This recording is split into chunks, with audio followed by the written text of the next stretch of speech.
Dolly die!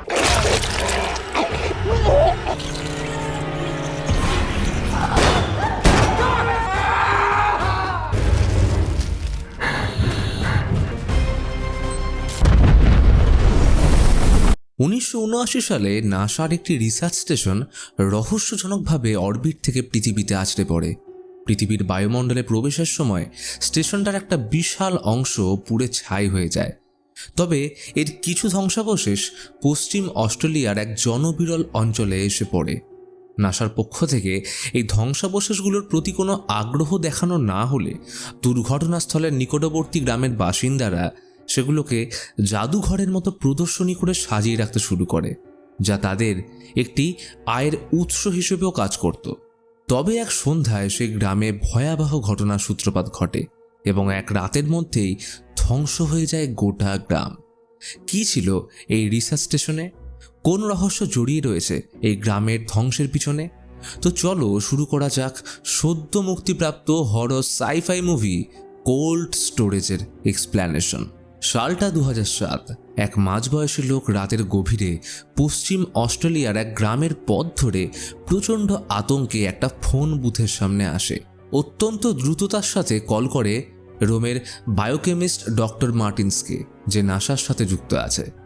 লোকটাকে Martin's call করে নিজের পরিচয় না দিয়ে বলতে শুরু করে সে এর আগেও 6 বার নাসার প্রতিনিধিকে ফোন করেছিল, কিন্তু কেউ তাকে পাত্তা দেয়নি।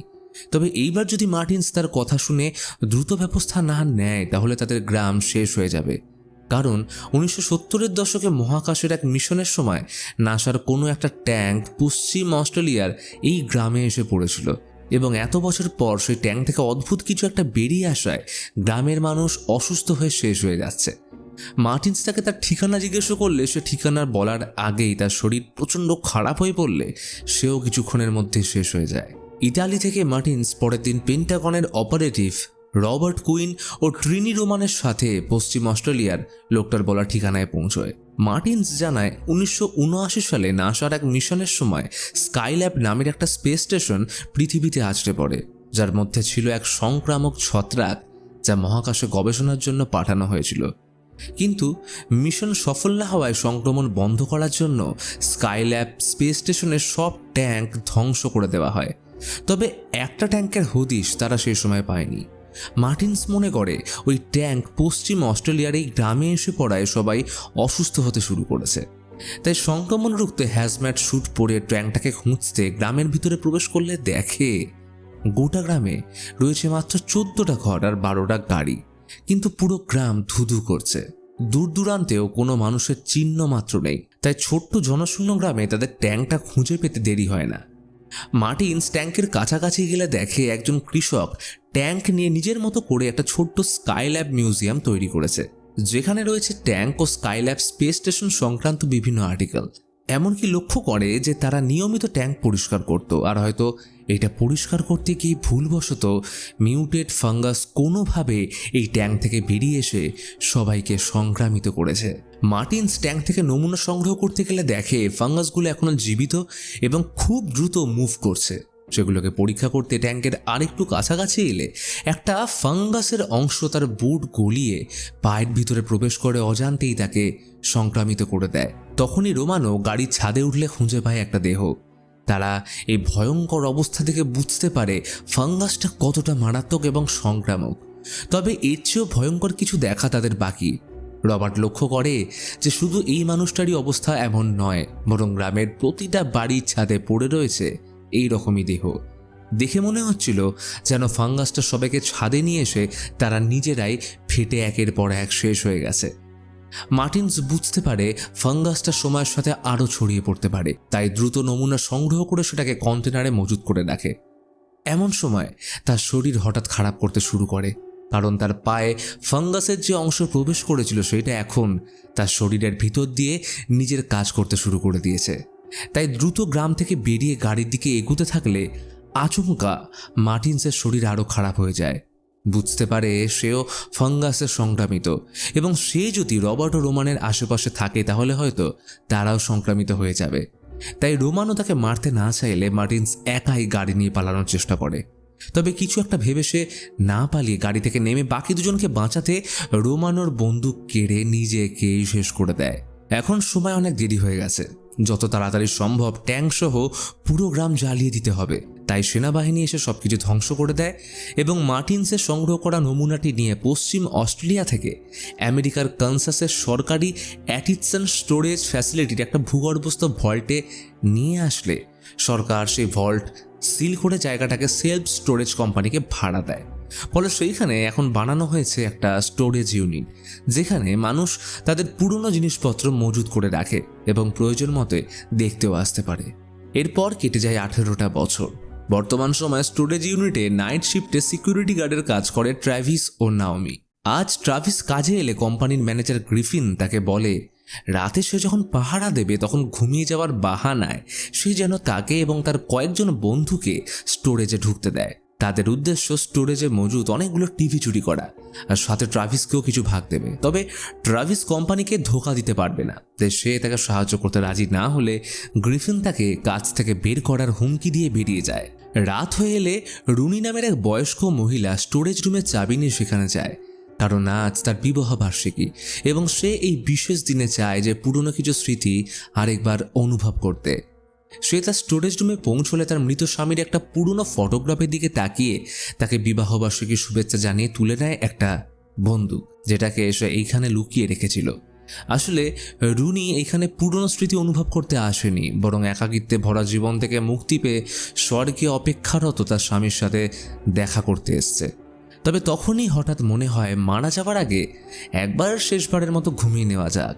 তাই সে স্টোরেজ রুমে বন্দুকটা তার কাছে রেখে ঘুমিয়ে পড়ে। অন্যদিকে ট্রাভিস নিচে পাহারা দেওয়ার সময় বারবার একটা অদ্ভুত ধরনের অ্যালার্মের আওয়াজ শুনতে পেলে সেটা নাওমিকে জানায়।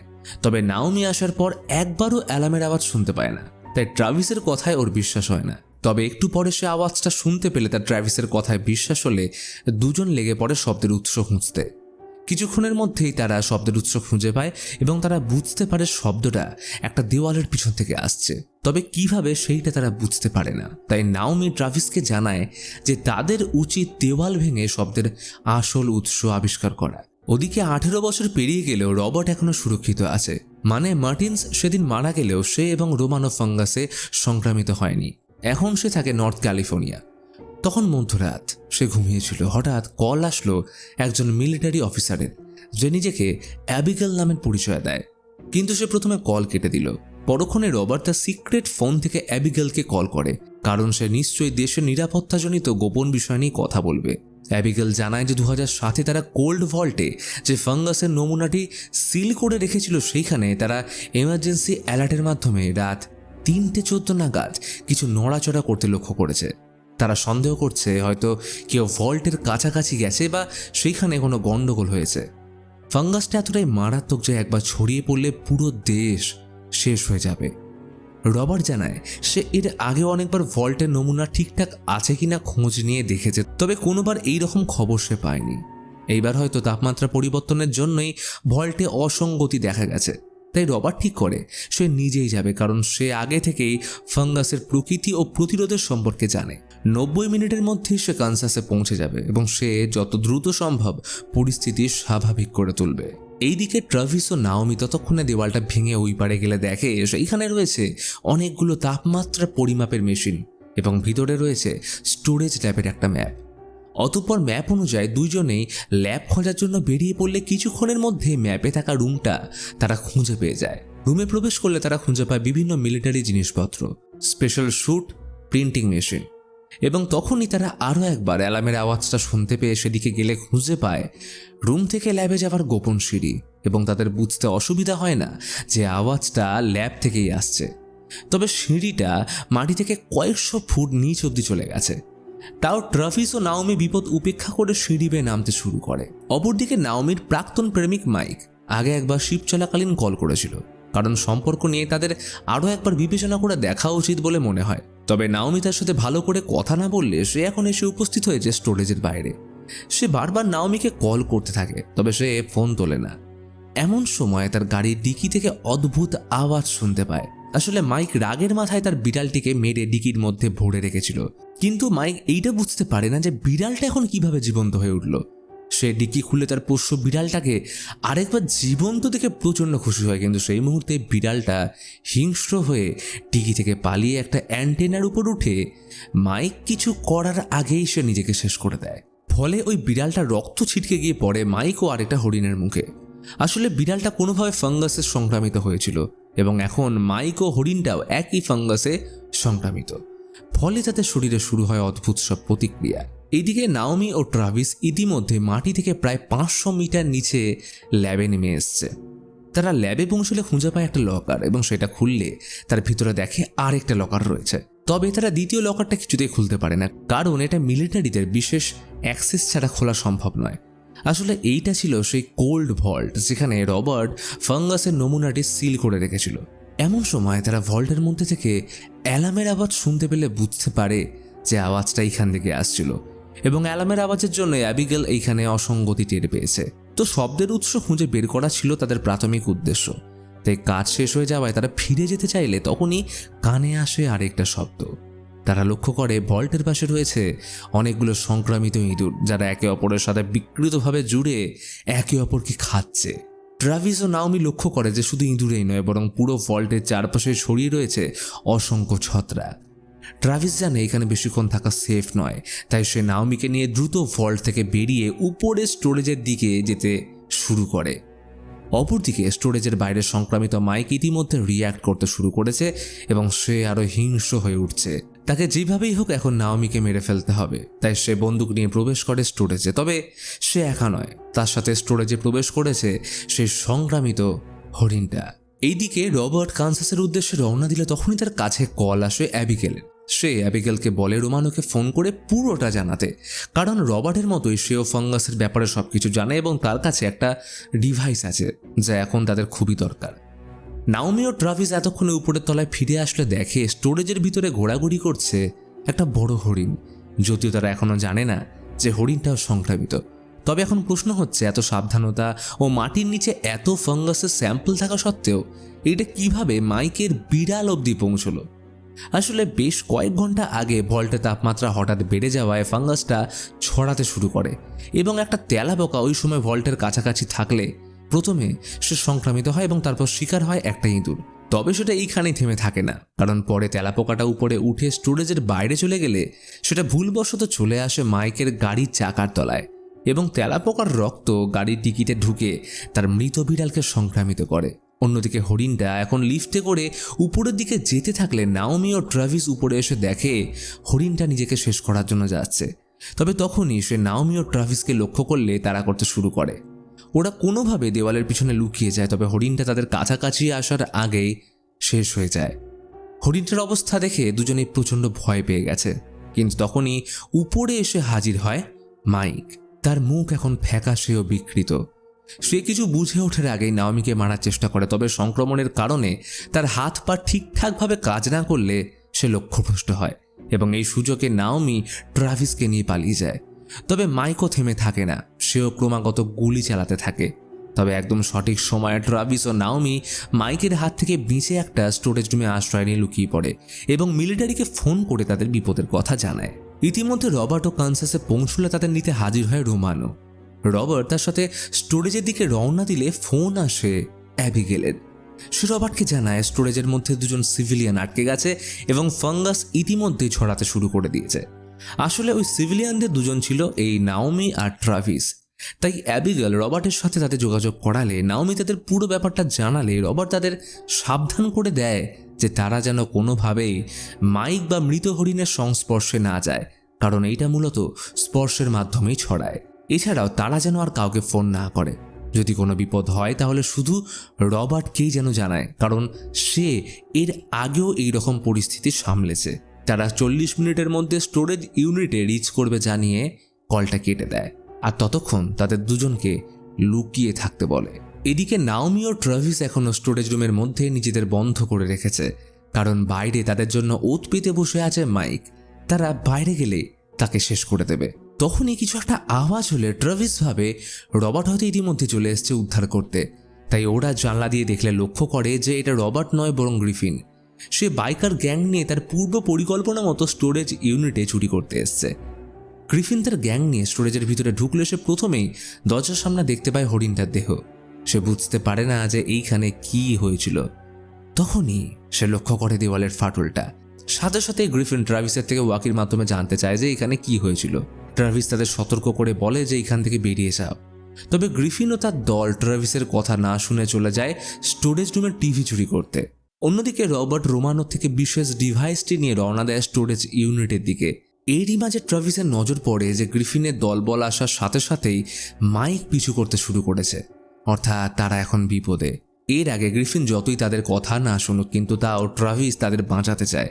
তাই ট্রাভিস ও নাওমি বন্ধ স্টোরেজ রুম থেকে বেরিয়ে গ্রিফিনদের বাঁচাতে গেলে তখনই মাইক এসে গ্রিফিন গ্যাংদের উপর ভমিটিং করে তাদেরও সংক্রামিত করে দেয় এবং স্টোরেজ রুমে বন্ধ করে পুনরায় ট্রাভিস ও নাওমির পিছু করতে শুরু করে।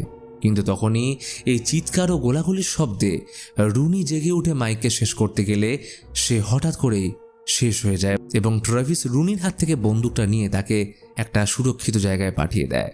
ইতিমধ্যে গ্রিফিন করিডোরে পৌঁছে ট্রাভিসকে দেখতে পেয়ে জানতে চায় এতক্ষণ ধরে কি চলছে। ট্রাভিস তাদের ফাঙ্গাসের ব্যাপারে বোঝানোর চেষ্টা করলে তখনই শুনতে পায় টিভির স্টোরেজ রুম থেকে তার সংক্রামিত গ্যাংয়ের সদস্যরা চিৎকার করছে বাইরে আসার জন্য। গ্রিফিন ট্রাভিসের থেকে বন্দুক তাক করে স্টোরেজ রুমের দরজা খুলতে বলে, তবে ট্রাভিস দরজা না খুলে আরও শক্তভাবে লক করে দেয়। আর তখনই পিছন থেকে নাওমি এসে গ্রিফিনের দিকে নাইট্রোজেন স্প্রে করে। এই সুযোগে নাওমি আর ট্রাভিস স্টোরেজ ইউনিট থেকে বাইরে পালিয়ে আসতে সক্ষম হলে তাদের সাথে দেখা হয় রবার্টের। রবার্ট অ্যাবিগেলের থেকে নিশ্চিত হয় যে এরা সংক্রামিত না হলেও ভিতরে প্রত্যেকে সংক্রামিত। রবার্ট বলে তারা ফাঙ্গাসকে কিছুতেই বাইরে আসতে দিতে পারে না, তাই ওর পরিকল্পনা হচ্ছে এই পুরো স্টোরেজ ইউনিট ধ্বংস করে দেওয়া। এর জন্য সে রোমানো থেকে নিয়ে এসছে সেই ডিভাইস, যার নাম ব্যাকপ্যাক নিউক। সে ট্রাভিস ও নাওমিকে নিউক এবং বিশেষ ধরনের সুরক্ষা স্যুট দিয়ে বলে তাদের জন্য এখন একটা কাজ রয়েছে। তাদের আরেকবার ভল্টের সামনে যেতে হবে এবং সেইখানে নিউকটা রেখে সক্রিয় করে মাত্র 6 মিনিটের মধ্যে ভল্ট থেকে বেরিয়ে আসতে হবে। সে তাদের বুঝিয়ে দেয় কিভাবে নিউক সক্রিয় করতে হবে, আর এইটা করতে পারলে ফাঙ্গাস পুরোপুরি ধ্বংস হয়ে যাবে এবং তারাও পৃথিবীর কাছে হিরো হয়ে উঠবে। ফলে দুজনের পৃথিবীকে বাঁচানোর জন্য জীবনের ঝুঁকি নিয়ে ভল্টে যেতে রাজি হয়ে যায়। ততক্ষণে রবার্ট ইউনিটের বাইরে পাহারা দেবে। যদি কোনো সংক্রামিত ভিকটিম স্টোরেজ থেকে বেরোতে চায় তাহলে সে তাকে শেষ করে ফেলবে। তো এরা দুজন ভল্টে পৌঁছে নিউক ভল্টের সামনে সক্রিয় করার চেষ্টা করলে নাওমি হঠাৎ লক্ষ্য করে যে রবার্ট আগে থেকে নিউক অ্যাক্টিভ করে তাদের এখানে পাঠিয়েছিল, শুধুমাত্র সেটাকে ভল্টের সামনে রেখে আসতে। অর্থাৎ এখন তাদের কাছে 6 মিনিটেরও কম সময় আছে, তাই তারা দ্রুত এখান থেকে বেরোনোর চেষ্টা করে। ঠিক তখনই সময়ের আগে ট্রাভিস ও নাওমি ভল্ট থেকে বেরিয়ে এসে রবার্টকে নিয়ে গাড়িতে ওঠে এবং তারা সঠিক সময় পালিয়ে গেলে নিউক অ্যাক্টিভ হওয়ার সাথে পুরো স্টোরেজ ইউনিট ধ্বংস হয়ে যায়। এরপর বেশ কয়েকটা দিন কেটে গেছে। রবার্ট এখন হসপিটালে। বিভিন্ন নিউজ চ্যানেল তাকে হিরোর তকমা দিয়েছে, কারণ তার জন্য এই ফাঙ্গাস পৃথিবীতে ছড়িয়ে পড়েনি। যদিও ফাঙ্গাস সম্পর্কে কেন কাউকে জানানো হয়নি, এর জন্য মিলিটারিতে সমালোচনা করা হয়। তখন অ্যাবিগেল হসপিটালে তার সাথে দেখা করতে এলে জানায় যে অ্যাবিগেল ছিল তার ছদ্মনাম, তার আসল নাম হলো শাওনি, আর সেই রবার্টের হিরোইক কাণ্ডের রিপোর্টগুলো ফাঁস করেছিল। এরই সাথে অন্যদিকে দেখা যায় ট্রাভিস নাওমি ও তার মেয়ের সাথে সময় কাটাচ্ছে। তারা এখন সবাই খুশি। আর এই দৃশ্যের সাথে শেষ হয় আজকের মুভি কোল্ড স্টোরেজ। মুভিটা কেমন লাগলো অবশ্যই কমেন্ট করে জানাও, এবং তোমরা যদি আমার সাথে সরাসরি কথা বলতে চাও তাহলে ভিডিওর ডেসক্রিপশন বক্স চেক করো, সেখানে আমার সোশ্যাল মিডিয়ার লিঙ্ক দেওয়া আছে।